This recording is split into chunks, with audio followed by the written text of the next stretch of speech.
naglalakad sa Ayan, kalsada. naglalakad po siya. Ngayon lang yan. Sipag po maglakad ang Ngayon lang aking siya anak. maglakad.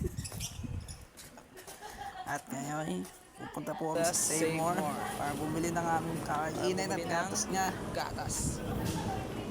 At ayan, naglalakad-lakad na siya, nag-iisip kung anong kukunin. Po siya. Yan ang Ngayon, grapes. nakakuha siya ng grapes. Trip niya daw. Ay, Rod. Ay, bigay mo kay mama yan. O, tara na, punta na kay mama. Lalakad siya para Sabi mo si bigay ko mama. sa mama. Siya.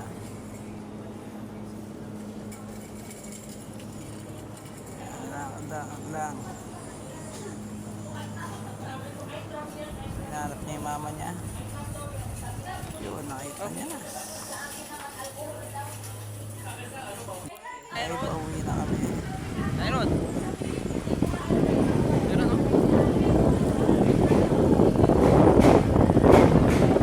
Nauwi na kami. Nakuha kami. Hindi kami ng merienda siopaw. Merienda.